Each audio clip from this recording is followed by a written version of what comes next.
Pero bueno, también hoy, el día de hoy, tenemos el gusto de contar con la participación de nuestro colega, compañero y amigo, el doctor Sergio Peña Chavira. Me voy a permitir presentarlo. Ok. Bueno, antes de presentarlo, dice la Sociedad Americana de Cáncer: al cáncer se le vence por cómo se vive, por qué se vive y de qué manera se vive.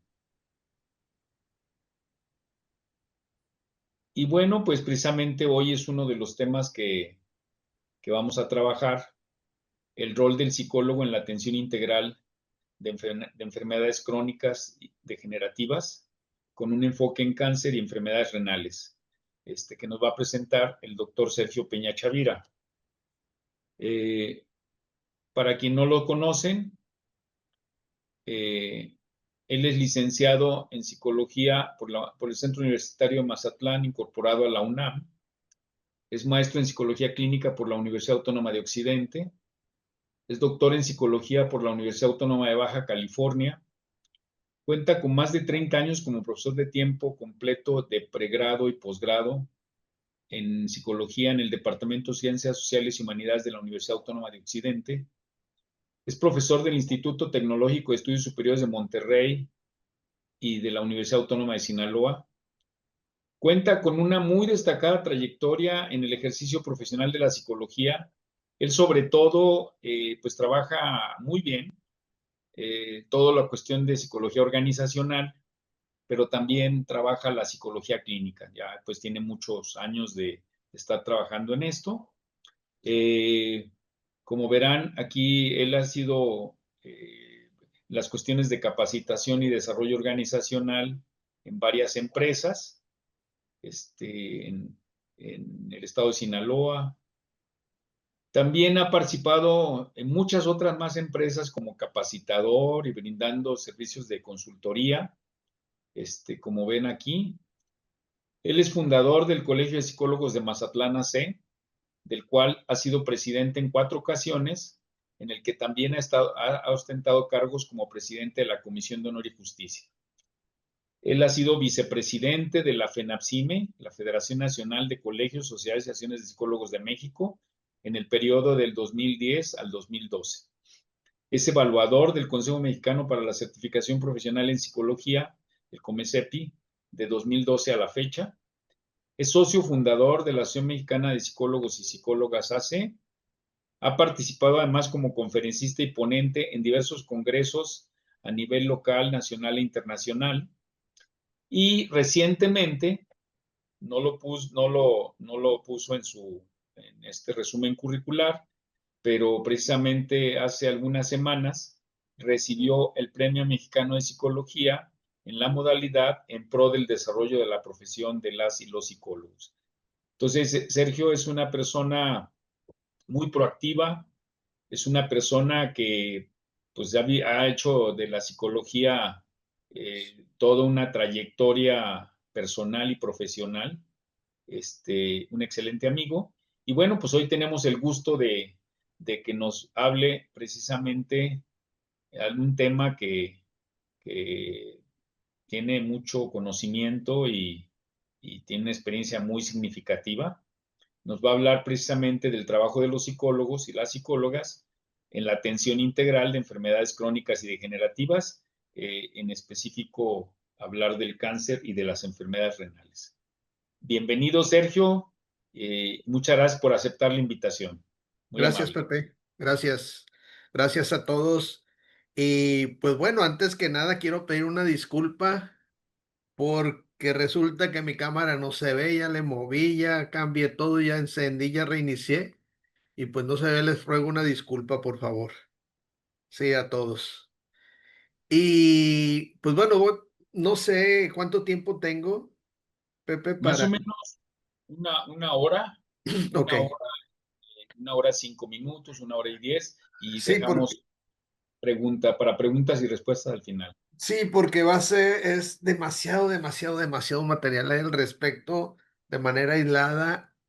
Has venido tomando un poco de auge esto que es el rol del psicólogo, ¿no? Dentro de las enfermedades crónico-degenerativas.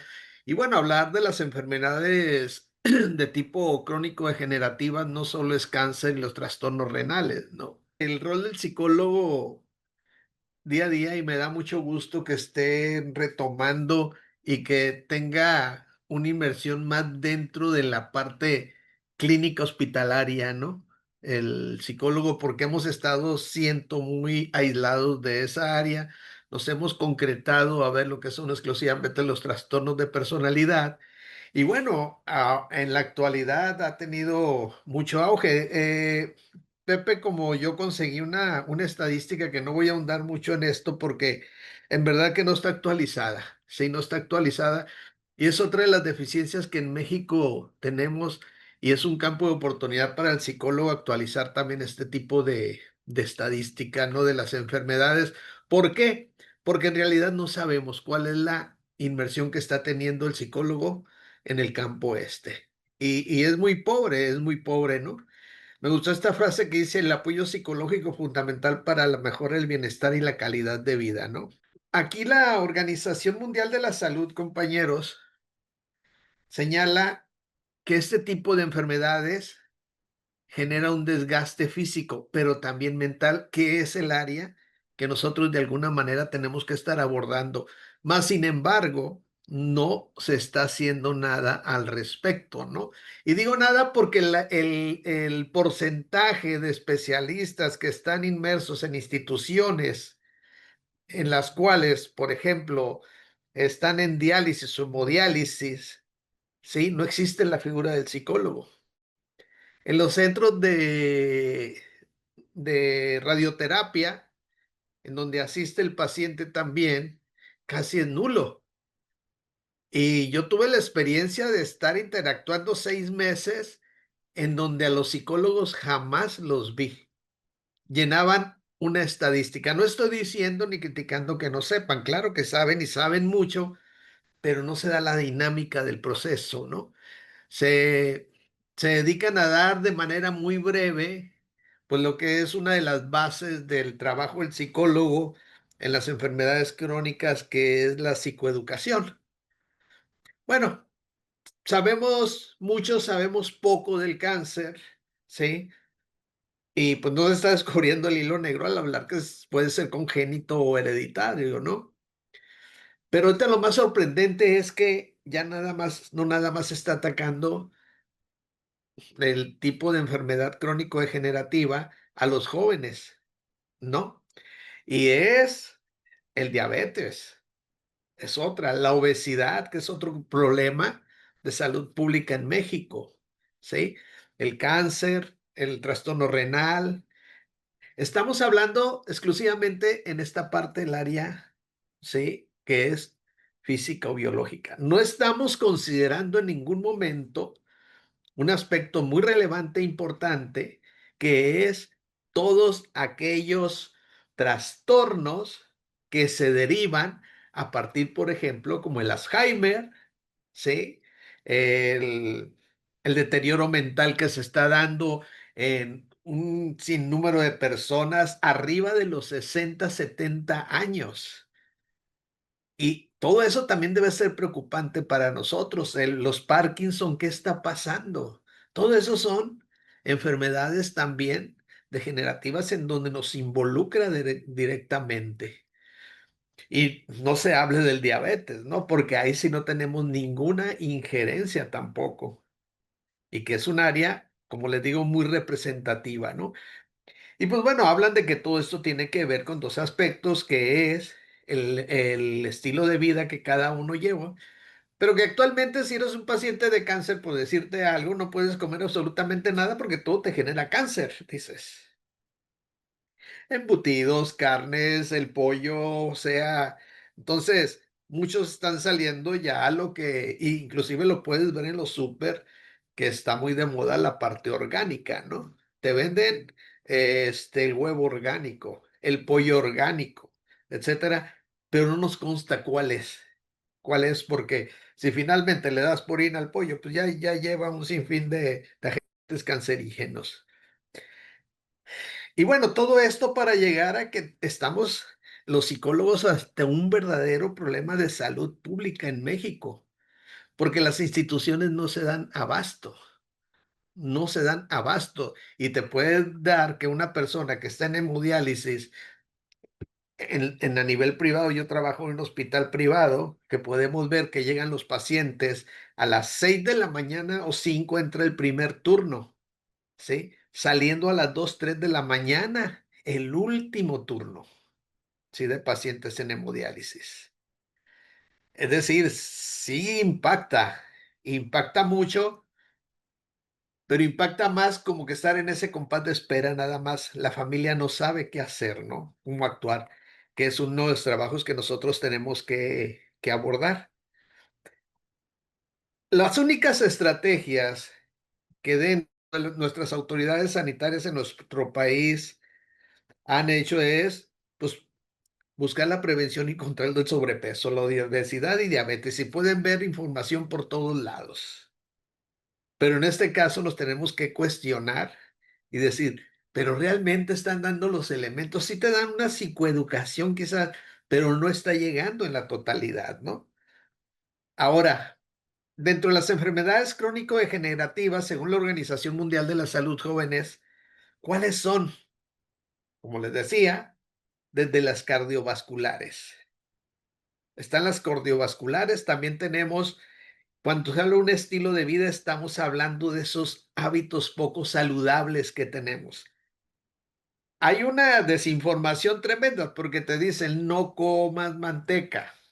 Después ahora resulta que la manteca es más sana que comer aceites procesados que te venden en los supermercados. Después la leche ya no la puedes tomar. Después, o sea, fíjate el estilo de vida que hemos llevado, pero si te fijas, porque no tenemos una educación real en la alimentación, ¿no?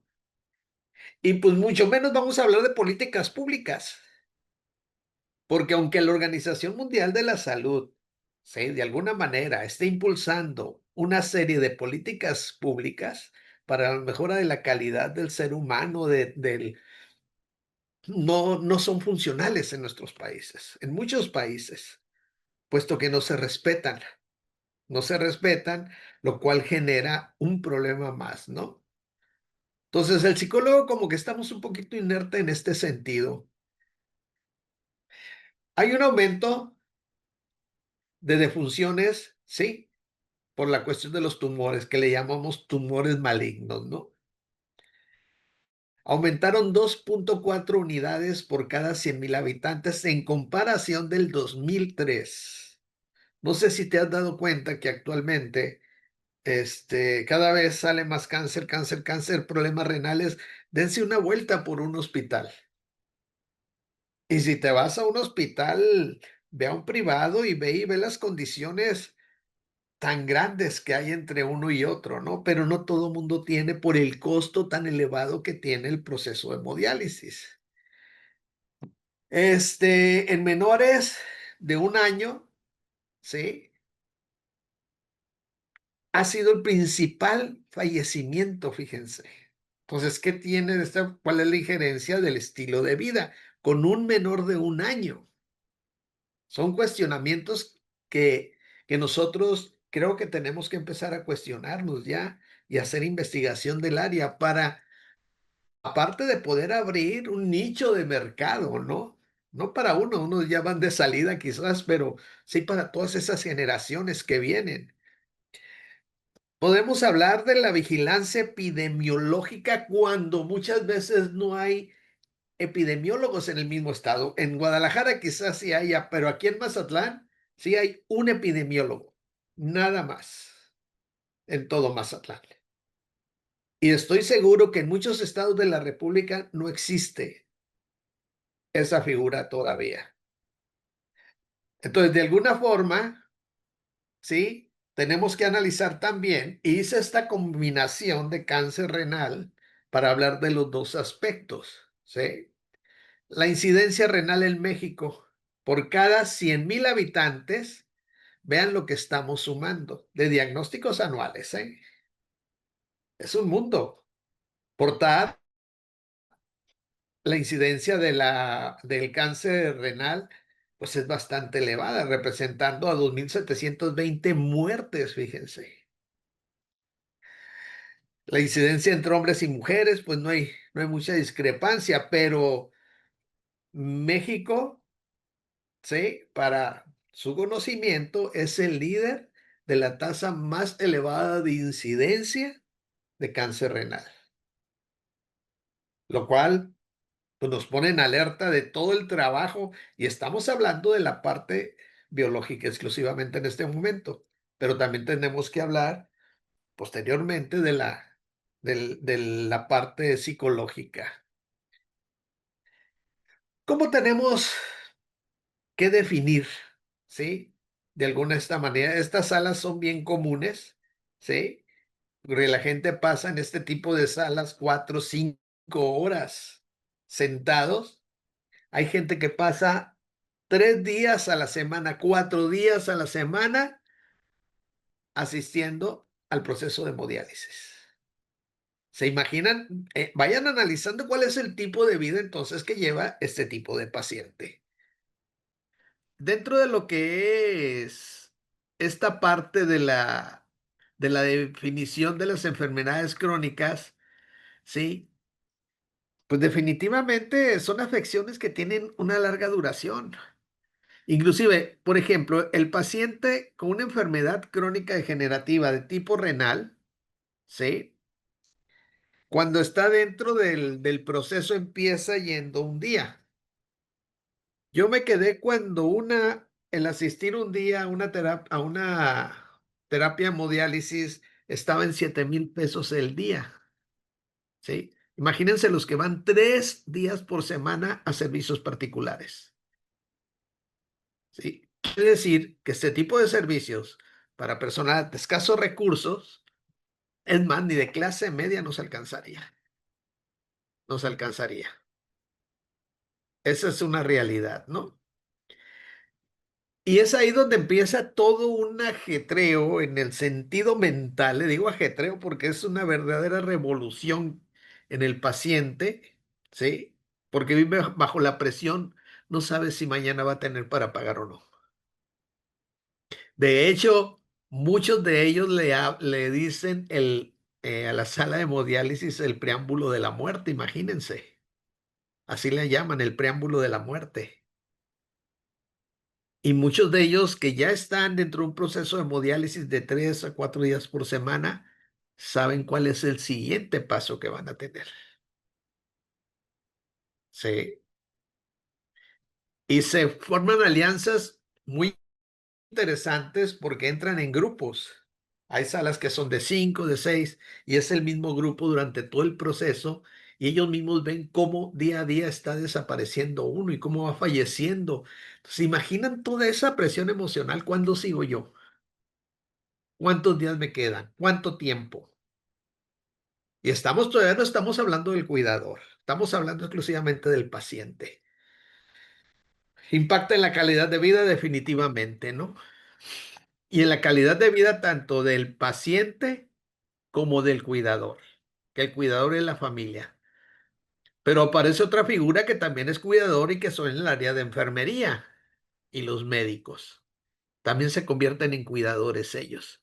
Y hay un desgaste emocional y físico muy tremendo, más cuando ellos, de alguna manera, establecen un vínculo afectivo, ¿sí? Con la persona, porque llegan a familiarizarse de tal manera, ¿sí? Que nace esa relación emocional entre ellos. Entonces, fíjense qué interesante el no darnos cuenta, el no fijarnos que tenemos que de alguna manera que empezar formaciones más estrictas, porque aquí no se trata de ir a dar psicoterapia, aquí no es psicoterapia, sí, es muy diferente al proceso este, especialmente cuando te das cuenta, por ejemplo, el tratamiento prolongado. La sintomatología que va desarrollando y el deterioro que va teniendo el paciente conforme pasa, ¿sí? cada proceso, especialmente cuando la enfermedad ya es descubierta de manera tardía. De manera tardía y dependiendo, por ejemplo, en el cáncer, también el área que esté afectada. Porque uno de los más difíciles es, y que sí se han salvado muchas personas con el de vía biliares, ¿sí? Toda la cuestión biliar donde está el hígado, donde está el páncreas, donde están los riñones, y es uno de los más fáciles para hacer metástasis entre ellos inmediatamente. Se habla de cánceres que de alguna manera son más nobles, le dicen todavía, que es el de colon, el de próstata, ¿sí? Inclusive dicen que el de pulmón todavía es muy curable, el de tiroides, pero también nos podemos estar, y que es muy doloroso, ¿sí? Especialmente los manejos y el tratamiento y que genera mucha frustración en la persona y resistencia a recibir el tratamiento en el de médula, por ejemplo, cuando le hacen las pulsiones, que es muy dolorosa esa parte. Entonces, todos esos aspectos les hablo porque son los aspectos que no consideramos y tú vas y todavía le dices a un paciente, ánimo, sin siquiera saber lo que el paciente puede estar sintiendo. Eres un guerrero. Dios mío, lo peor que le puedes decir. No eres un guerrero, tampoco. Son dos palabras que yo les sugiero que nunca utilicen con el paciente, ni ánimo ni guerrero. Sí, mucho menos le digas que es un regalo que Dios le dio y que va a salir adelante. Tampoco es eso. ¿Por qué? Porque hay mucho dolor, hay mucha frustración, hay mucho coraje dentro en la parte del paciente, ¿no? Por eso es importante que el psicólogo aprendamos ya también, y claro, el área médica, a incorporarnos, perdón, dentro de los grupos multidisciplinarios. No sabemos a veces trabajar de manera multidisciplinaria. Tenemos que colaborar entre oncólogos, psicólogos, enfermeros, pediatras, porque está el cáncer pediátrico también, y que es muy triste ver en los niños. Imagínense el cambio de vida, porque también dentro de la atención física y emocional vas a tener que considerar el aspecto social, porque hay pérdida. No te buscan, sientes que entras dentro de un proceso de abandono. Entonces, está la familia como principal cuidador y como principal elemento de apoyo emocional, porque ellos no se van. Pero toda tu vida cambia, hasta tus amigos te dejan de buscar. Entonces, no solo son los aspectos físicos, los emocionales son los que van a tender a redituar un aspecto más negativo dentro de la vida del paciente. ¿Cuáles son nuestros desafíos emocionales y psicosociales en el paciente? Esto es lo que va a padecer, ansiedad y depresión. Y no nada más me atrevo a decir que es en el oncológico, porque también se presenta en el renal, se presenta en el diabético, ¿sí? En el hipertenso, que es otro problema, o en los trastornos de obesidad cuando haces circo, maroma y teatro para adelgazar y no puedes y no te encuentran por qué. O sea, que es un efecto de ansiedades, no, que es emocional, es que tienes que hacer ejercicio cuando no se van más allá a buscar qué pasa. Y actualmente hay muchos cursos que se dan, que honestamente yo quiero tomar uno para conocer, nada más de a nivel de conocido, lo que es la videodescodificación, que está muy de moda, ¿no? Para ver qué pasa en esa relación de enfermedades. Porque entonces, si hay tantos elementos, ¿por qué el psicólogo permanecemos aislado de todo este tipo de desafíos que son tan interesantes, ¿no? Desde el marco científico, ¿dónde está la investigación? No estamos investigando nada al respecto tampoco. Y bueno, cuando les hablo de esa parte de dificultades sociales, compañeros, ¿sí?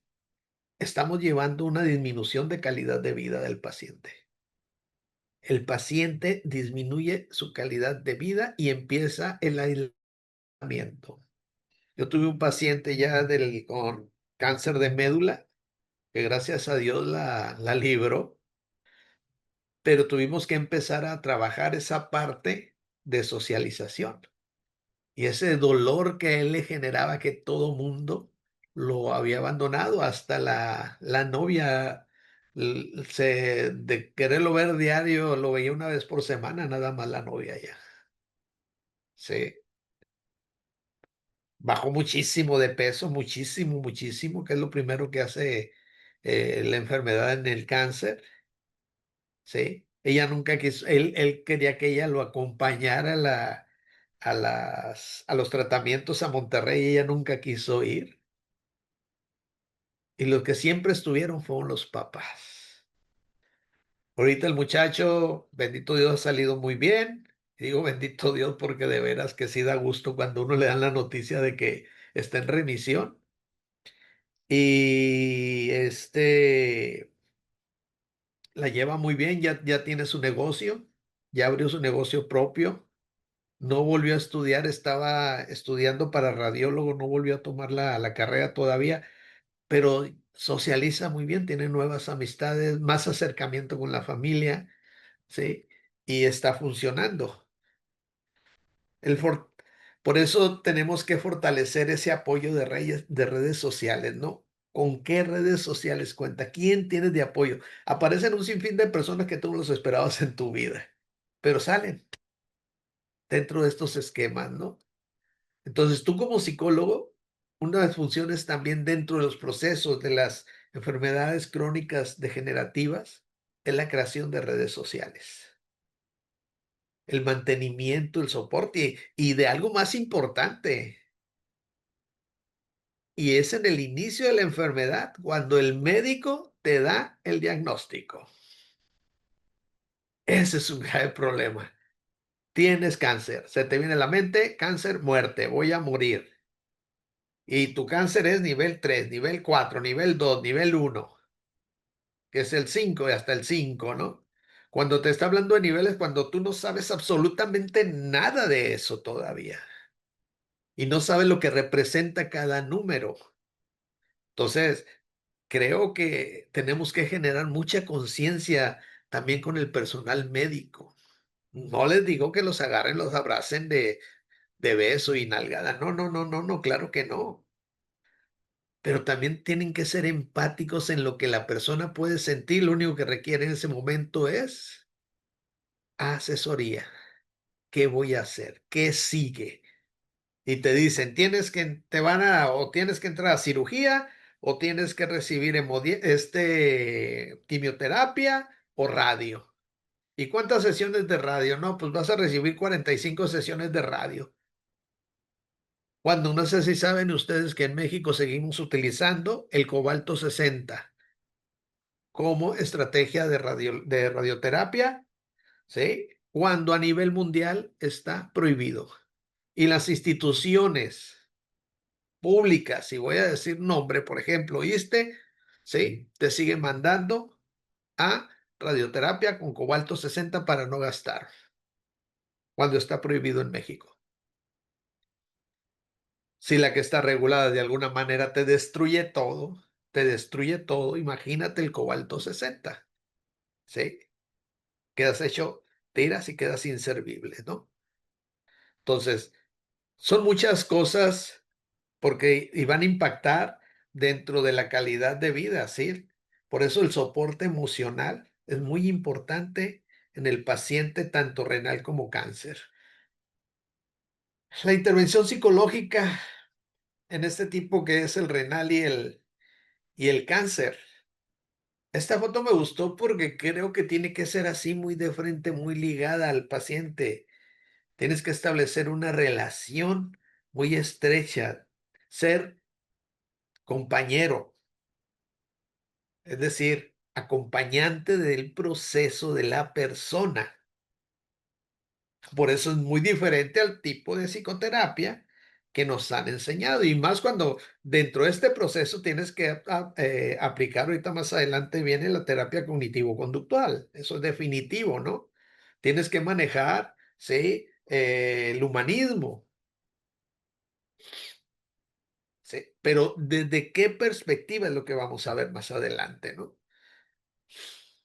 El duelo y el manejo del duelo.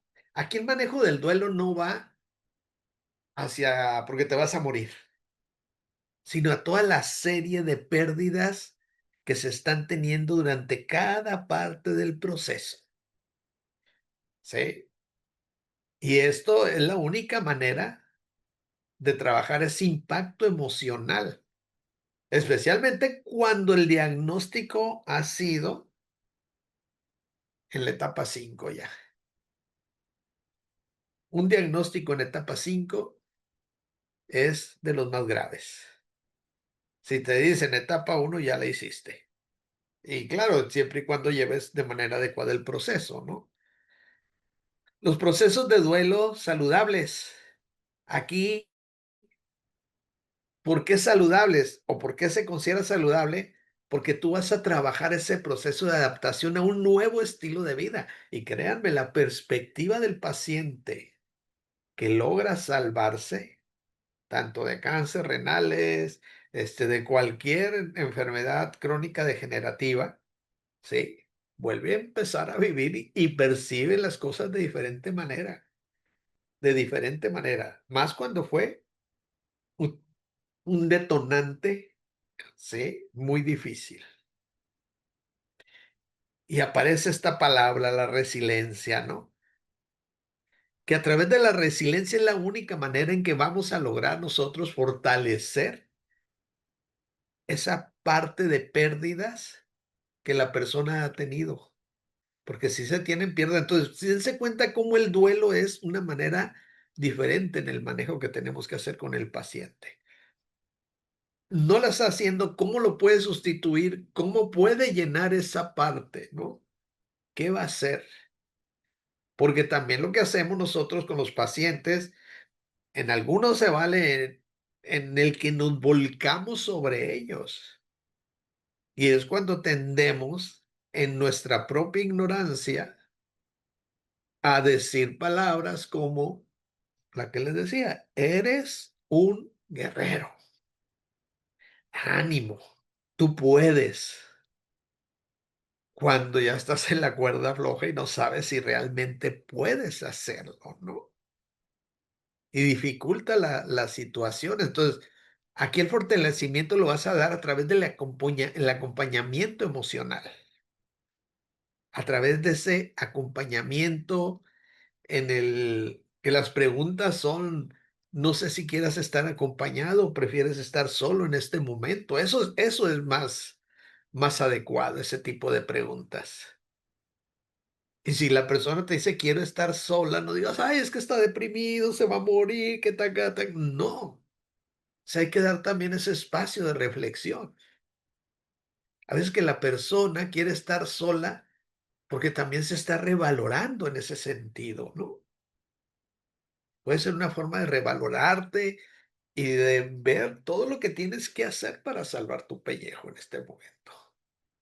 Entonces, la resiliencia tenemos que manejarla, ¿sí? Acompañado, claro está, y que tiene que ver mucho con la resiliencia, ¿sí? Del manejo o la falta de tolerancia que por desgracia no nos educaron muy tolerantes a la frustración, porque es frustrante cuando cambia tu vida de la noche a la mañana. No te pidieron permiso, de la noche a la mañana fue el cambio. Las estrategias para la adaptación jóvenes del diagnóstico y tratamiento, pues tenemos que buscar la aceptación del problema. Que igual que en el proceso de duelo, se vive ese proceso, se da la negación también, se da el coraje, ¿sí? Se busca culpables, también se da ese mismo procesito, ¿no?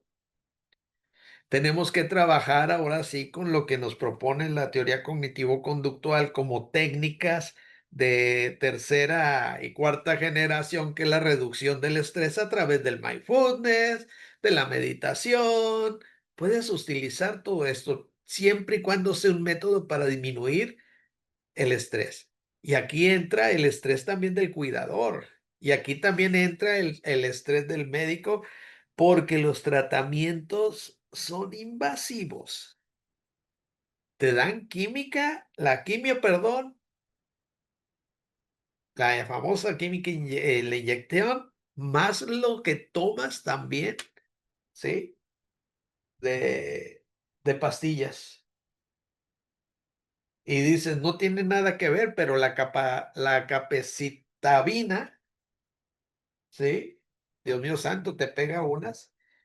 Llegas a tomar hasta 12 pastillas al día de esas. Nada más, 4 por comida. Entonces, están poniéndotela y la estás tomando. Claro está, ese proceso de quimio pasa posteriormente cuando el paciente ya ha ido a radio, ¿no? Es cuando. Y pues todo esto se necesita para hacer y fomentar un afrontamiento, ¿no? Y son estrategias las cuales tienes que buscar y el paciente tiene que llegar a un afrontamiento positivo de la situación, porque hay mucho de actitud en esto. Hay mucho de actitud, ¿sí? Te digo, el diagnóstico, el tratamiento, la actitud de la gente, cómo te ve, el aislamiento social, te lleva, pues ahora sí a lo que hablamos anteriormente, estados de ansiedad, ¿sí? Estados de depresión. Y cuando ya entras en los procesos de comorbilidad, pues ya tenemos que ponernos, pues muy atentos a lo que pueda derivarse de ahí. El trabajo psicológico con familiares y las redes, recuerda, esto es nada más a manera de recordatorio, es un rol fundamental para el bienestar integral del paciente y del propio cuidador. Si no tienes redes sociales, si no tienes cuidadores que se distribuyan el trabajo en familia, en cualquier tipo de trastorno, sea renal, cáncer, lo que quieras, ¿sí? Va a venir un desgaste físico y emocional. Y es cuando la familia se puede enfermar toda, ¿no? Surgen los líderes también, los emergentes ahí. Ese líder emergente que empieza y quiere solucionar todo, ¿no? Por eso aquí dentro del trabajo familiar como redes sociales es muy importante la participación de la familia para que se pueda recuperar. Pero tampoco puede ser una familia que va a estar encima del paciente, ¿sí? Tratándolo como inútil. Porque aunque tenga ciertas inutilidades, el paciente tiene que buscar también esa forma de esforzarse un poquito, ¿no? Entonces el entorno de soporte integral fluye si unificamos nuestro sistema de salud, ¿sí? O instituciones de salud, las podemos poner, ¿sí? La familia, las redes sociales, porque aparte los medicamentos tienen que ser muy precisos. A las 9 de la mañana es a las 9 de la mañana. Te toca dentro de 21 días, te toca tu siguiente sesión de quimio a las 3:30 de la tarde y tienes que estar a las 3:30 de la tarde. Tus sesiones de radio son a las 7 de la mañana, te tocó su horario a las 7 de la mañana. Te va a estar tocando. Entonces, hay que ser muy disciplinado en esta parte. Y la alimentación, que también es un trastorno muy fuerte que se genera porque se te va el hambre en la totalidad. No comen. Por eso es la baja de peso, porque no puedes comer, no te da hambre, se nulifica totalmente, ¿no? Dentro de la familia, el primer sistema de apoyo sabemos que se van a generar cambios cuando una enfermedad de tipo degenerativa, ¿sí? Imagínense, está la familia bajo un esquema de tensión. por el miedo que tienen a perder a la persona, ¿sí? Además, se tienen que estar adaptando a un nuevo proceso de cambio. Y en ese nuevo proceso de cambio está implícito todavía la incertidumbre de si va a vivir o va a morir. Todos esos elementos que se gestan y que son de intervención del psicólogo, no lo estamos haciendo. Entonces, imagínate el conflicto, cómo crece cuando dentro de la familia no son asesorados ni apoyados por un conocedor de la salud mental, ¿no? Y te digo conocedor de la salud mental porque puede ser hasta psiquiatra, ya no importa, o trabajadora social, pero que conozca y analice y los lleve a entender esos cambios, que deberían de ser cambios en pro del paciente, 100%, pero y cada uno lleva también un proceso. No quiero imaginar la atención que se da en una institución de servicios médicos públicas, llámese IMSS, llámese todas esas instituciones que carecen muchas veces, ¿sí? Ni del personal tiene el tiempo, no culpo al personal porque a veces no tiene el tiempo. Hay insuficiencia de personal, no hay medicamentos. Y quiero que sepan algo, es bien importante, los tratamientos, como te digo, tienen que ser a tal hora y muchas veces los equipos dejan de funcionar por el exceso de utilidad. Que un equipo de radioterapia te da, hay veces que ve hasta 190 pacientes, empiezan los técnicos a trabajar de 6 de la mañana y los ves salir a las 3 de la mañana. Y no es culpa de los técnicos, es culpa del sistema. Es responsabilidad más bien del sistema de satisfacer estas partes. Entonces, ¿cuáles son las bases que tenemos que considerar? La transformación de roles, saber que va a haber intercambio de roles, que a lo mejor alguien va a salir, el líder emergente, y él se va a hacer cargo de todo, que el impacto emocional es compartido tanto del paciente como de la familia, todo mundo se siente mal, a todo mundo le va a llegar, ¿sí? O sea, no es que no sienta el que se va de la casa y sale a no es que no sienta el que sale a divertirse, es que es su modo en que está procesando el dolor. Es el modo en que está procesando, ¿sí? El miedo o la tristeza, su impotencia. Y todo esto es un proceso que tú como psicólogo tienes que llevar a la familia para ser adaptable. Por ejemplo, este chavo que les decía del cáncer de médula, la mamá no lo dejaba ni respirar. Todo el día dice, él decía que hasta cada 5 minutos iba y se asomaba al cuarto de él. Ella le decía lo que tenía que hacer. O sea, tomó un rol, ¿sí? Pero quizás no fue el rol adecuado de sobreproteger. Eso es lo que pasó. Entonces, no hay que sobreproteger. El apoyo emocional es diferente a la sobreprotección. Y que me pueden decir, bueno, es el amor de madre. Totalmente de acuerdo que es el amor de madre, pero no por ser el amor de madre va a ayudar a este tipo de paciente. Ahora, cualquier cambio que implica una amenaza afecta al estrés, la ansiedad, el estado de ánimo de la persona. En el ámbito de la salud también, los pacientes se ven afectados a nivel superior, pudiendo llegar a una depresión. Siguiendo el eslabón, ¿no? Donde hemos hablado tanto de estrés, de ansiedad de tipo generalizada y llegar al estado depresivo de la persona, ¿no? La intervención psicológica, ¿cuál es? El apoyo emocional es clave, tiene que ir a terapia la persona, ¿no?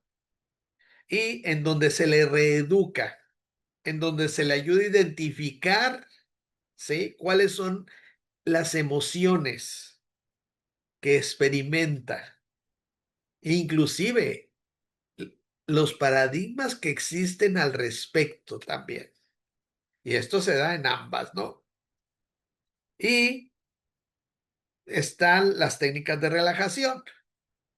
Las técnicas de relajación tienden a funcionar de manera adecuada con un manejo de la ansiedad. El fomento del autocuidado, enseñarlos a cuidarse por sí mismos. Y se oye bien difícil porque dices, ay, ¿y quién me va a curar, no? Si fuiste parte de una cirugía. Pues bueno, a lo mejor el primer mes, los primeros 2 semanas, 3 semanas, pues te van, hasta una enfermera puedes contratar, pero no te va a alcanzar el dinero. No te va a alcanzar el dinero. Y bueno, ahí tienes que entrenar a un familiar que te ayude. Y después el familiar, pues tienes que aprender a autocuidarte y a curarte por ti mismo, tu herida. Sí. Por ejemplo, en los pacientes renales que traen el catéter directo ya. Ese es súper delicado porque tienen que tener una limpieza tremenda, porque si se llega a infectar, sí, se pone muy mal la situación ya. Y esos catéteres son impuestos en quirófanos, no es como el normalito, ¿no? Y tienen que enseñarse en esa forma de autocuidado, a él mismo limpiar y mantenerlo en condiciones óptimas, porque no lo pueden estar picando diario, ¿no? Este, tenemos también el acompañamiento que ya lo hablamos.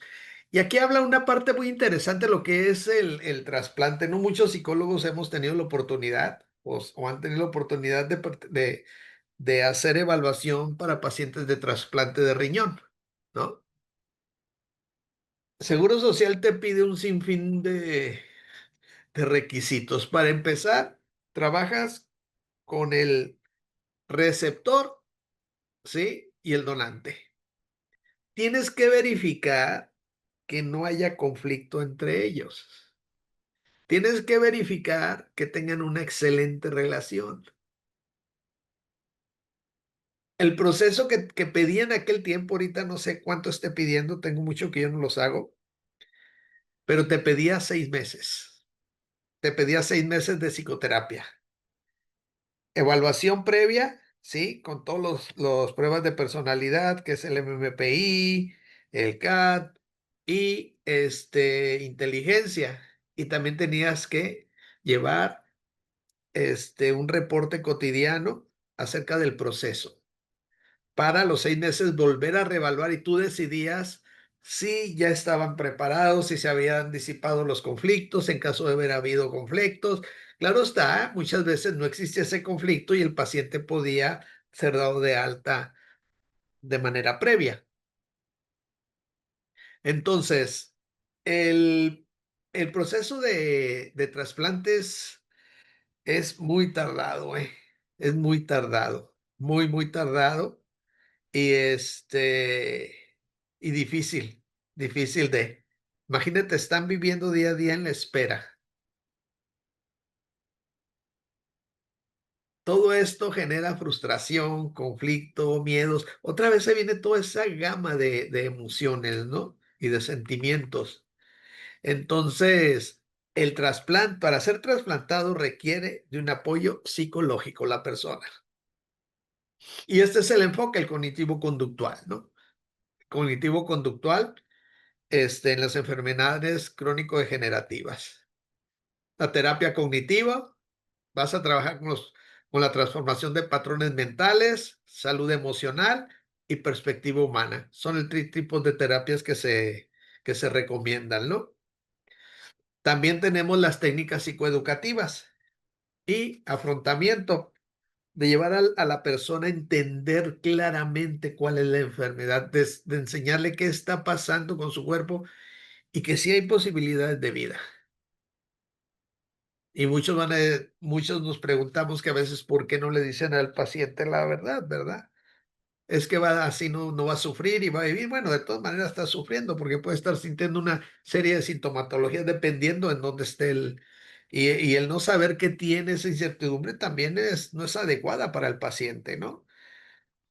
Y el desarrollo de habilidades para afrontar la enfermedad.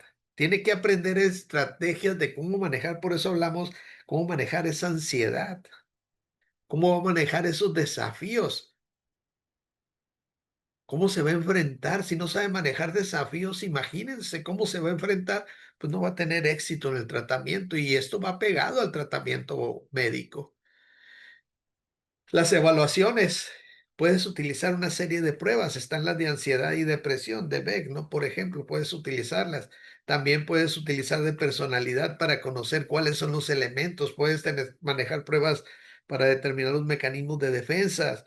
Este, puedes utilizar las pruebas que consideres o que manejes de manera adecuada, ¿sí? Pero siempre y cuando sean dirigidos a las características específicas en este tipo que son la personalidad, qué es ansiedad, qué es depresión, qué es estrés, todas esas puedes manejar escalas, ¿no? Inclusive hasta la misma entrevista, que sí se requiere estar de manera constante. Pues ahora vamos a hablar para terminar con esto de los cuidadores, ¿no? Que están atrás, pero que son un elemento, creo que es el elemento más importante también que puede existir aparte del paciente. Fíjense, los cuidadores entre el amor y el agotamiento llamamos. El 70% de los cuidadores principales reportan sacrificar su bienestar físico y emocional para atender al paciente. El 70%, ¿se imaginan? De todo lo que estaban acostumbrados a no hacer.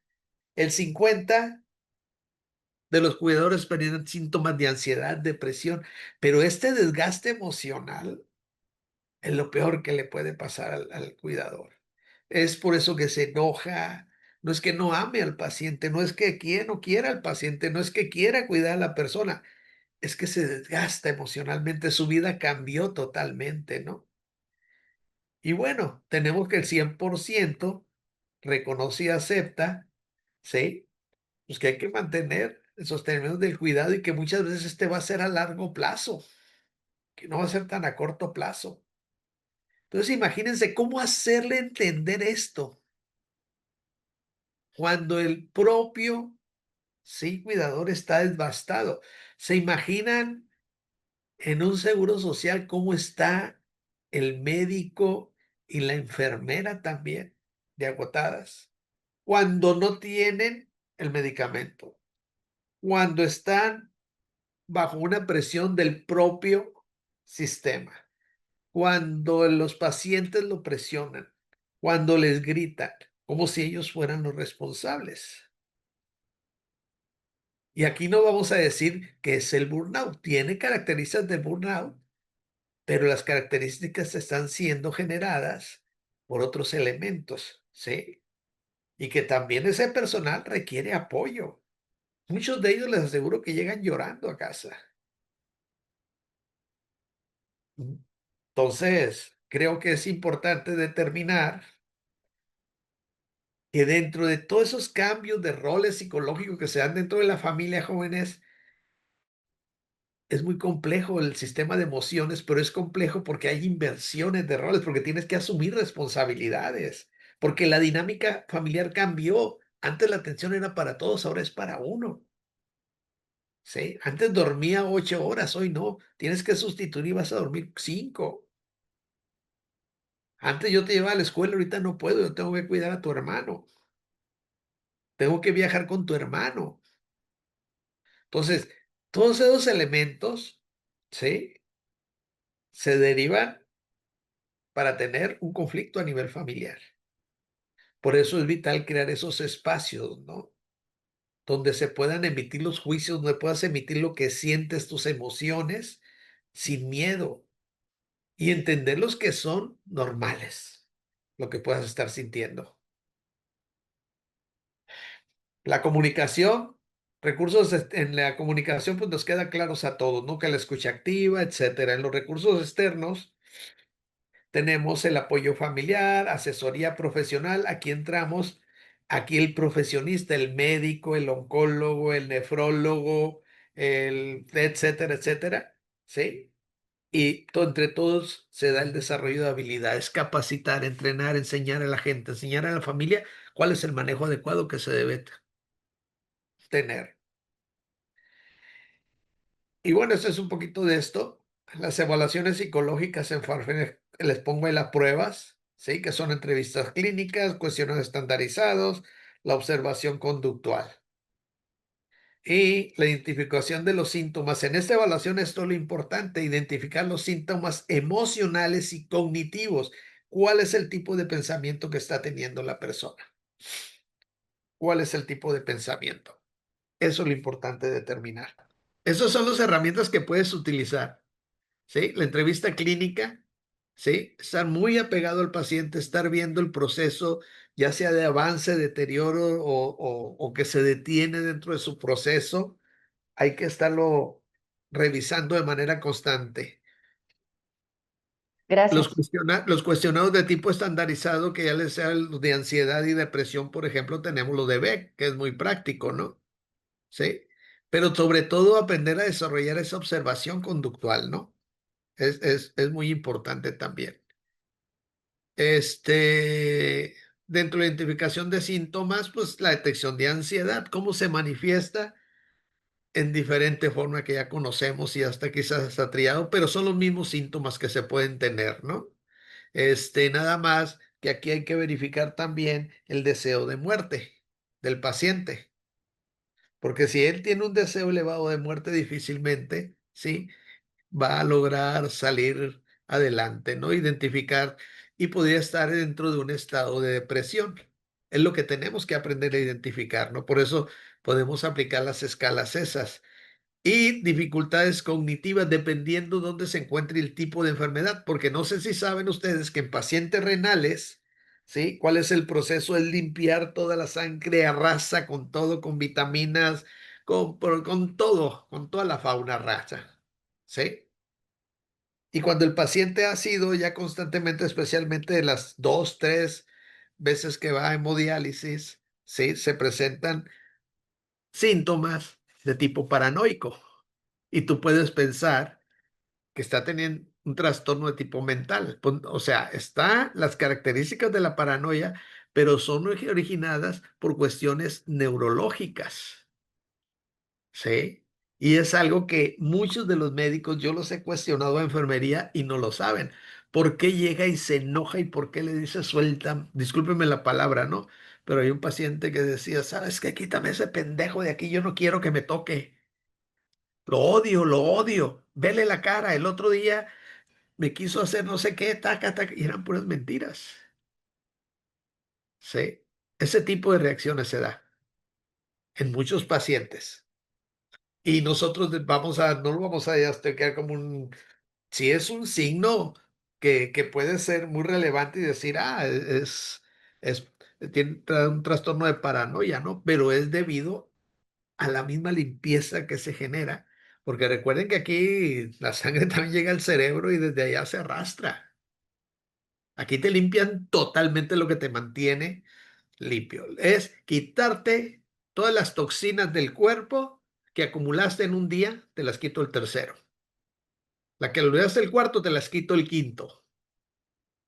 Entonces imagínense, ¿no? En el estado en el que se va a estar, por eso afecta las cuestiones cognitivas y se llena una ansiedad, especialmente en los renales, una enfermedad una ansiedad, perdón, que, que no logra estar la persona sentada 3 minutos.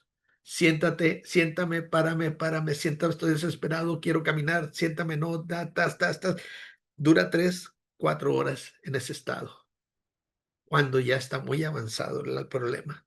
Y no decimos, una ansiedad, le vamos a dar un ansiolítico. Y es ahí la tolerancia que tiene que tener el conocimiento y la educación que tiene que tener el cuidador. ¿Sí? Que son cosas que a veces los libros nos van a marcar esta parte, ¿no? La detección de trastornos psicológicos asociados, ¿sí? La detección temprana, que tiene mayor éxito, ¿no? Definitivamente en cáncer, en cualquiera enfermedad de tipo degenerativa. La depresión mayor y el trastorno postraumático, también. También cómo queda. ¿Qué pasa en el paciente con cáncer cuando ya sale que dicen estás en remisión, ya tocaste la campanita? Sí, ya tocaste la campanita y no la del cielo, precisamente la que te tocas en tocar ahí cuando sale del hospital que ya estás dado de alta. Tu inquietud queda día a día. Te imaginas que día a día puede surgir la enfermedad. Te queda esa parte, ¿sí? y tienes que aprender a llevar a que se vaya, por lo menos alejando. Ya pensaba diario, ahora pienso cada semana o cada 3 meses. Por eso es importante llevar un seguimiento de la enfermedad y el que tuvo cáncer tiene que llevarla siempre. El que tuvo un trastorno de renal tiene que llevarlo siempre, su visita al médico, ¿no? ¿Por qué? Porque las intervenciones oportunas son lo que van a dar finalmente la recuperación, el bienestar emocional del paciente, el saber que sigues limpio, te da bienestar. Modificar pensamientos, cambios de conductas problemáticas, por ejemplo, cambio muchas veces el paciente se puede enojar, ¿sí? Y rematar con todos. Y la familia dice, pero es que estamos haciendo todo por ti. Sí, estás haciendo todo por la persona, sí, definitivamente, ¿no? Pero ese cambio de conducta, sí, muchas veces es un reemplazo que está teniendo la persona a la situación que está viviendo, ¿no? Por eso hay que enseñarles cómo afrontar, cómo minimizar, cómo le vas a enseñar para que no tenga esas explosiones, ¿sí? ¿Qué puede hacer la persona o esa forma de frustración?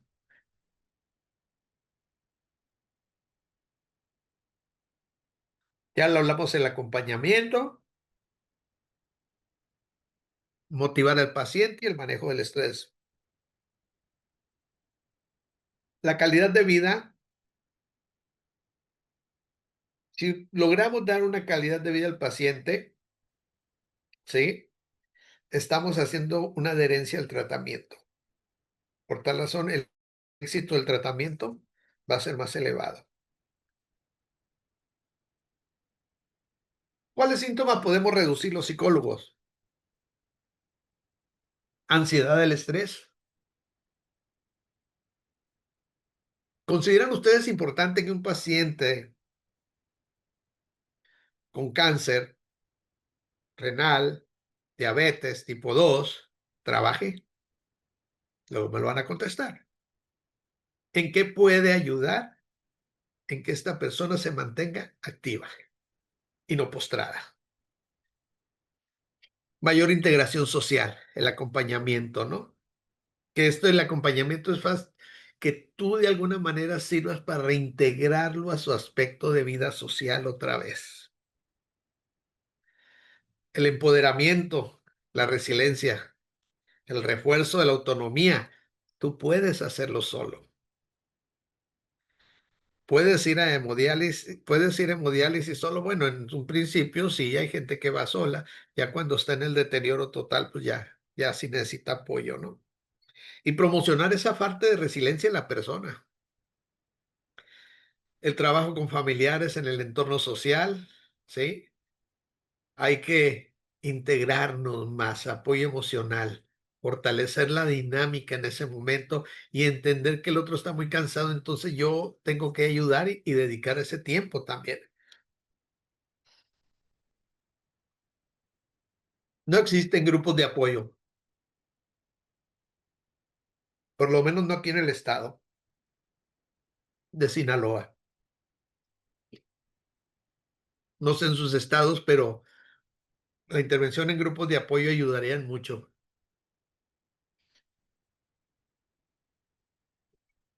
¿Y cuáles son esos retos y perspectivas que debemos de tener? Ahí les puse unas moneditas, ya se imaginarán por qué. Falta de recursos. Vivimos en un país con falta de recursos, carencia de recursos y limitan la disponibilidad de servicios psicológicos en instituciones públicas y privadas, porque ni las privadas tienen psicólogos que brinden. El Instituto de Cancerología del Estado de Sinaloa sí tiene como 3 psicólogos, tiene trabajadoras sociales, pero como les digo, no les voy a hacer mucho. Y eso que tú pasas sentado en la sala 3, 4, 5 horas. No creas que llegas y te va rápido. Por ejemplo, lo personal a mí nunca me llamaron, ¿no? Poca integración médica, la escasa colaboración entre equipos médicos. Ahí pasas a ser un número, el que sigue, el que sigue, el que sigue, y no porque ellos quieran verte como un mueble, sino porque es tanta la gente que hay padeciendo esto, jóvenes. De veras, es impresionante ver salas llenas. Una cola de 190 personas, 200 personas para entrar a radio. Imagínate en una sola institución. Diario, diario.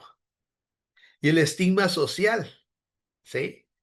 Tenemos un estigma asociado a la salud mental, pues que dificulta mucho esa búsqueda, ¿no? De mantener una atención psicológica realmente, que sea algo que ya esté considerado como un problema de salud pública y que se consideren también en nuestras políticas públicas, que sabemos que difícilmente va a suceder, pero pues bueno, no hay que hacerle la lucha, ¿verdad? Por algo, por lo menos empezar a sensibilizarnos nosotros, que no nada más es la esquizofrenia, el trastorno depresivo, el trastorno de ansiedad, también este campo está virgen, como campo laboral del psicólogo, y no lo estamos haciendo, no lo estamos haciendo de ninguna manera, ¿eh? Innovación del tratamiento disciplinario, hay que aprender, ¿no? Y hay que manejar los enfoques multidisciplinarios que hay para poder coadyuvar en la salud emocional del paciente. El uso, dice, de la telepsicología, pues, hay que entrar con la psicoeducación, hay que pugnar por esa educación, ¿no? Que el paciente con enfermedad necesita, si no podemos llegar. Investigación de nuevos enfoques terapéuticos también. ¿Qué vamos a hacer con este problema? ¿Qué vamos a hacer los psicólogos? ¿Qué estamos haciendo? Porque ya sabemos que el enfoque personalizado existe, podemos adaptar las terapias y se hacen, pero no está un enfoque grupal que podríamos avanzar más, ¿sí? Y está, pues, el bienestar emocional y la evolución clínica, ¿no? Y todo va, pues, para impactar dentro de los pacientes renales y de cualquier tipo de enfermedad crónica, en brindarles una mayor calidad de vida digna. Porque aquí van a entrar también otro personaje muy importante que es el de cuidados paliativos. Es un personaje de suma importancia dentro del manejo de este tipo de pacientes. Aquí en Mazatlán hay dos de cuidados paliativos, dos médicos. Uno que ya está bien grandecito y el otro si es joven y ese sí va a tu casa y tiene excelentes servicios. Yo te diría que contamos con uno de cuidados paliativos para 600,000, 700,000 personas que vivimos aquí, ¿no? Entonces, imagínate, ¿y quién sabe el servicio también de la comunidad, la importancia del cuidado paliativo? Ese es otro problema, por eso te hablo de psicoeducación. Y en conclusión, jóvenes, la importancia del psicólogo juega un papel clave para entender las necesidades emocionales de los pacientes renales. Pongo una porque no quise, pero es en cualquier tipo de el abordaje integral. Tenemos que incursionar más con los otros profesionistas, ¿no? Y colaborar de manera interdisciplinaria con todos los especialistas de cada una de las especialidades de enfermedades de tipo degenerativas. Y bueno, el psicólogo es la clave de atención integral y el apoyo emocional fomenta el tratamiento y la calidad de vida del paciente. Y no quiero que nos olvidemos del cuidador. Cuidar al cuidador es cuidar al paciente. Si no cuidamos al cuidador, no cuidamos al paciente, ¿sí? Y pues con esto termino, Pepe, espero haya sido interesante y yo creo que me colmé mucho, pero era mucha información y toda la que sobró, pero pues ya con esto le corté. No, excelente, Sergio, excelente. Yo creo que pues hiciste una serie de planteamientos técnicos, humanísticos. Me parece que el contexto de la enfermedad en el paciente en el cuidador, tanto los cuidadores primarios, los secundarios, hasta los terciarios. Me parece que es fundamental.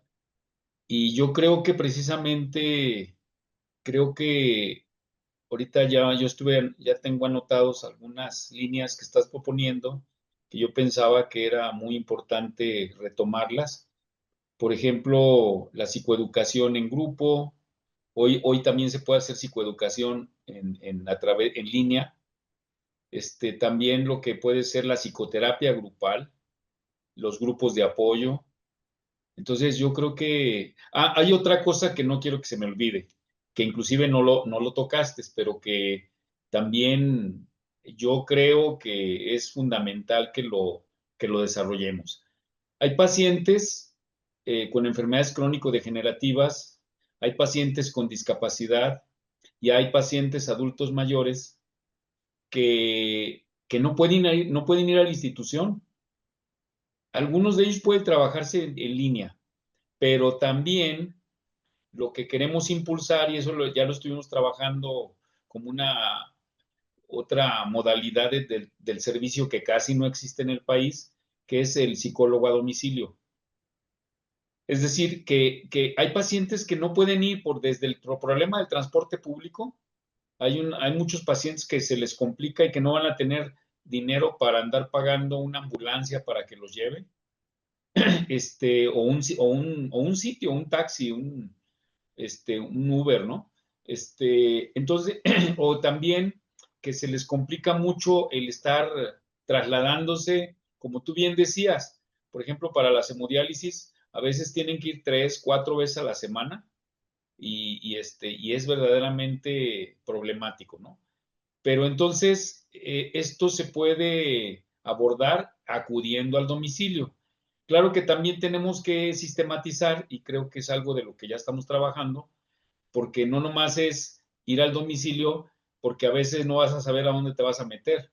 Entonces, yo quiero rescatar la experiencia de lo que han estado haciendo los españoles, del modelo de psicólogo a domicilio, para impulsarlo como una alternativa. Y en este tipo de pacientes, yo creo que en muchos casos aplica, ¿no? Pero en general, yo vi los comentarios de mis compañeros y de mis compañeras, y la verdad es que excelente información. Ahorita ya te están preguntando que si se puede compartir la presentación, porque la verdad es que te traes una serie de propuestas pues muy, muy interesantes y que hay que seguir reflexionando y trabajándolas, ¿no? No sé si alguien tiene alguna pregunta, duda, comentario. También negativos de vale. Yo quiero ¿No? comentar algo, profe. No, no, no. Adelante, adelante. Este, esta conferencia, bueno, esta exposición que explica nuestro compañero, sí a mí sí me pegó porque yo tuve un caso de cáncer con mi papá. Mi papá tuvo cáncer bueno, este caso no sé yo sí, pero tuve un cáncer de próstata. La próstata, pues ya ve que el nombre, pues el problema es ese. Y cuando yo fui con el urólogo, el urólogo le dice, no, pues usted tiene que ir con el oncólogo. El oncólogo ya nos dice que no, pues tiene cáncer. Y me acuerdo que me pega a mí, pues, más que a mi papá. Mi papá tranquilo, pero sí se deprimen, ¿eh? Sí es cierto lo que dice el doctor. Sí se deprimen, sienten la ansiedad, pero lo niegan completamente. Niegan que tienen la enfermedad, niegan que tienen ese. Y sí, y me entró una pregunta. ¿Qué tan factible, o sea, qué tan impactante es para ellos tener esta enfermedad? O sea, viéndolo de la otra perspectiva, pues, porque también uno como, digamos, como pues yo fui cuidador de él un poco. Yo asistí con él a todas sus quimios, pero a sus radios, perdón. No, a él no le dieron quimios, le dieron radios, le dieron como unas 27, 32 radios le dieron. De hecho, yo lo llevaba y lo traía, porque pues no podía manejar, o sea, Y sí les ayuda mucho, pues, esa parte, pues, de estar acompañándolos, de estar ayudándolos, pero cómo a ellos les impacta, la parte esta de tener cáncer, pues, sí. O sea, no sé qué tanto estrés les genere a ellos, a las personas que llegan a tener este tipo de cáncer, que yo creo que él ha visto muchas partes, qué tanto estrés, qué tanto problema les genere Si esto, o quiere sea, le contesto, Pepe. a ver, Te voy a contestar. Yo a soy ver, gracias. soy paciente en remisión de cáncer. Mi Gracias, primer gracias. cáncer lo tuve a los 19 años, recibí tratamiento en Guadalajara Sí, precisamente, fue en ey. silla turca a nivel Ya, cerebral. Ahí me pusieron mi primer cobalto 60. No quería que ándale, subiera el Pepe porque va a decir que por eso quedé deficiente, ¿verdad? ey, Este, el segundo cáncer lo tuve terminando COVID, sí, que fue en tiroides. sí, Me dieron de alta en tiroides y empecé con el cáncer de colon. Fueron ándale, 3 años seguidos viviendo con cáncer. wow, ¿Qué se siente? Fue cuando, de hecho, en el segundo, en el de colon, fue cuando me puse a estudiar lo de psiconcología. Tomé muchos sí, cursos sí, de sí, psicología, hice la especialidad en psiconcología también, ¿no? sí, Pensando, dije, bueno, a lo mejor de algo, tengo que sacar algo de aquí, ¿verdad? Porque dice que soy mercenario el Pepe de la ujú, sí, sí, psicología. Pues algo me sí, tiene que sí, quedar de ganancia. ¿Qué se siente? El primer impacto, yo de joven no sentí nada porque como cuando estás joven como que no te importa mucho, ¿no? Lo que pasa, ya, sí, se te resbala. En el de tiroides me dio un poquito de miedo porque yo no esperaba, yo soy obeso porque traigo una desregularización total de mis hormonas mm, desde el cáncer de cabeza, ¿no? dale, ujú, Y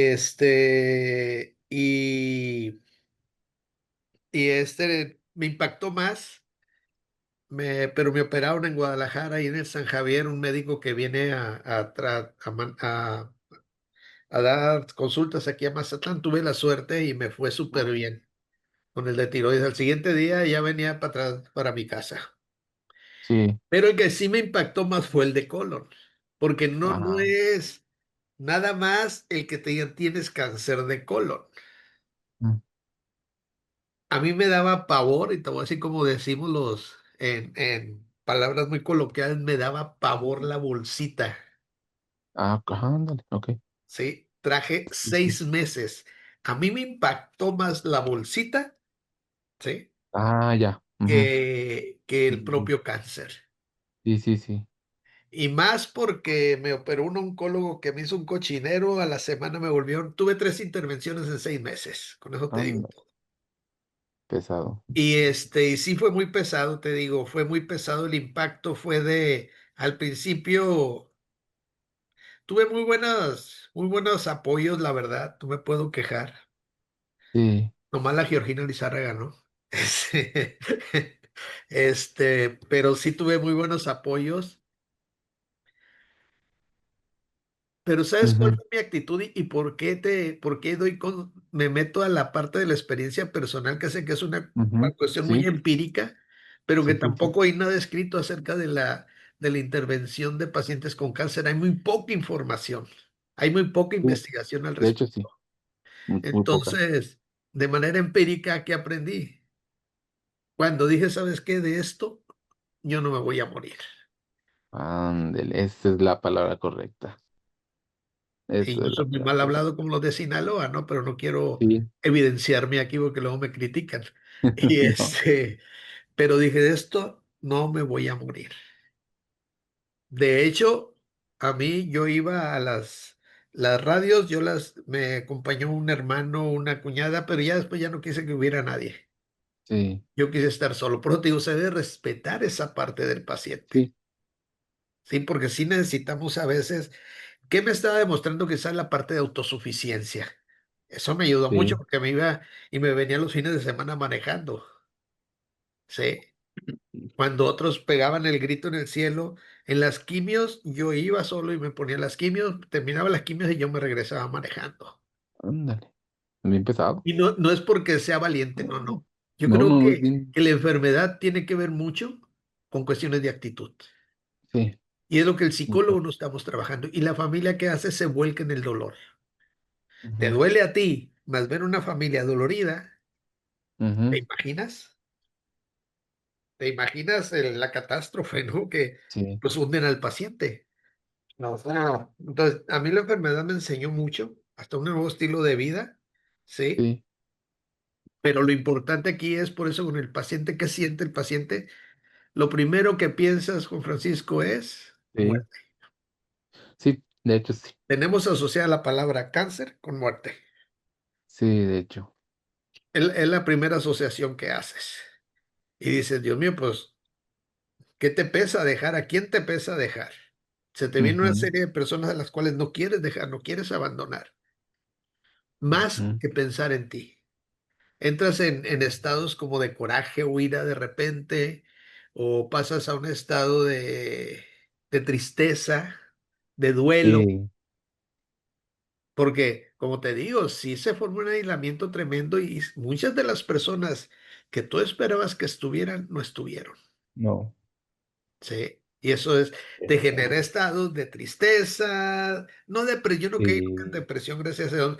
Y a mí los psiquiatras hay que tener mucho cuidado porque los psiquiatras forzosamente te quieren pero- meter el ansiolítico. sí, de hecho eso fue lo que me pasó. Para que Y, y yo y jamás bueno, lo acepté, yo jamás no, lo acepté. Yo con todo y bolsita me iba a caminar diario en las tardes, estuve aquí, cerca en el ujú, malecón de Mazatlán, pero lo hacía wow, diario, pero ¿sabes qué? Son las ganas de vivir. sí, ganas de vivir, exactamente. Ganas de vivir. Por eso te digo, es mucho el trabajo psicológico y es diferente a Sí, una psicoterapia lo que tenemos que hacer. sí, muy Totalmente diferente. diferente a la psicoterapia. Aquí no te voy a confrontar, pero respecto a tu propia actitud que estás teniendo ante la enfermedad, pero Ujú. de una manera de patrones que traigas, porque no es un patrón, es una realidad lo que estás viviendo. Y la realidad es que estás viviendo cerca de la muerte. Y fíjese, doctor, que me acuerdo mucho que el oncólogo le dijo, mi papá le dijo, y también me lo dijo a mí, una cosa es el cáncer y otra cosa es usted como ser humano. O sea, si separa usted el cáncer del ser humano, va a cambiar. O sea, algo sí, algo impactó, sí, me saqué mucho de onda. Y me acuerdo mucho que el doctor, el oncólogo le dijo, pues, vaya con un psicólogo. Le dijo, no, pues mi hijo es psicólogo. Sí, pero usted tiene que ir con otro psicólogo que no sea su hijo, porque su hijo no lo va a ayudar. Tu hijo se va a enfermar también junto con usted si sigue con esto igual. No, te tiene que ir con un psicólogo para que le trate este problema, o sea, porque su problema psicológico es emocional, ¿sí? Es Y emocional que porque pasan sea, muchas cosas. y tiene que ser un psicooncólogo, Y si hasta ya un en el psico-oncólogo, psiconefrólogo. es exactamente, eso fue lo que digo, un psico-oncológico, algo así, dijo. Ya le dio el dato de todo, ya después él fue, y sí le sacó muchas cosas, y sí, el psicólogo le dijo, o sea, que no, tu problema es, fíjate, infantil, era desde niño, con su papá, ¿sabe qué tanto le dijo? O sea, cómo vamos agarrando cosas de nuestra infancia, pues. Sí. Pero sí, es interesante el tema, la verdad, muy No sé si interesante. contesté tu pregunta, Juan Francisco. Sí, sí, sí. Muchísimas gracias por la información y la verdad estuvo muy, muy interesante el tema que tomó y pues sí, la verdad sí me llevó muy buena información para seguir ayudando. Muchísimas gracias. Bonita noche. Quisiera introducir tres elementos más que creo complementan todo esto que está hablando muy bien Sergio. Primero, recordarles, creo que hace como un mes y medio, como un mes más o menos, ahí les hice llegar un libro que presentamos hace 3 semanas, de psicología de la salud en la intervención con pacientes con enfermedades crónico-degenerativas de nuestra compañera Lady. El libro es digital, lo apoyó el TEC de Monterrey. Ese libro se los compartimos porque es de distribución gratuita. Debe estar por salir la continuación, el tomo 2, que fue el que teóricamente presentamos hace 3 semanas. Pero yo les recomendaría que rescaten ese libro, si no es que lo han rescatado. Por ahí se los compartimos en el grupo de WhatsApp de AMEP, porque precisamente habla de algunas propuestas de abordaje para distinto tipo de enfermedades crónico-degenerativas, ¿no? Luego, aquí Samantha está haciendo un comentario que me parece muy interesante y que refuerza lo que ya había dicho Sergio, ¿no? Samantha dice que ella trabaja en un hospital del ISSSTE y que efectivamente hay una mayor cantidad de personas que llegan a sesiones de hemodiálisis, pero ya no nomás pacientes mayores, sino personas jóvenes, ¿no? Pareciera como que luego vemos que este tipo de enfermedades desde personas ya de edad avanzada y resulta que no, el estilo de vida está impactando mucho y quiero rescatar eso. Pero cuando leía este comentario de Samantha en el chat, me hizo que me recordara algo que en lo que toca Sergio de lo de los cuidadores. Fíjense que me estaba acordando de un estudio que se hizo en el Hospital Civil de Guadalajara, en el viejo Hospital Civil de Guadalajara, donde notaron, ahí el equipo de trabajo social notó, identificó que el 40% de adultos mayores que ingresaban al hospital resulta que eran abandonados por la familia, ¿sí? Hicieron el estudio y encontraron que la razón, que mucha de la razón por la que la familia abandonaba al paciente adulto mayor, ¿sí? Era porque cuando eran jóvenes, estos adultos mayores, muchos años atrás, cuando eran jóvenes, maltrataban a la familia. Entonces, la familia, cuando llega el momento de que el adulto mayor es una persona dependiente, pero con la historia de maltrato, llega un momento en que la familia lo abandona, ¿no? A mí me parece que junto con esto de prevenir el cáncer, bueno, todos este tipo de enfermedades crónico-degenerativas, yo creo que también debemos reflexionar cómo es importante que cuando estamos en plenitud, cuando estamos saludables, tejer buenas relaciones con la familia, con los amigos, relaciones nutricias, solidarias, porque puede ser que en algún momento sea un problema el de los cuidadores, ¿sí? El que no hay quien cuide. Y si de por sí ya el trabajo de cuidados de una persona dependiente es muy pesado, ¿sí? Cuando hay resentimientos, pues más complicado, ¿no? Y algo que es importante es que esto se dio más con adultos mayores hombres, ¿no? Entonces, como que el hombre tenemos que entender que nos tenemos que portar bien con la familia porque no sabemos cuándo vamos a ocupar el apoyo de la familia y si reconocemos que el trabajo de cuidado es un trabajo complicado, cuando la familia está resentida por el maltrato, pues es más complicado.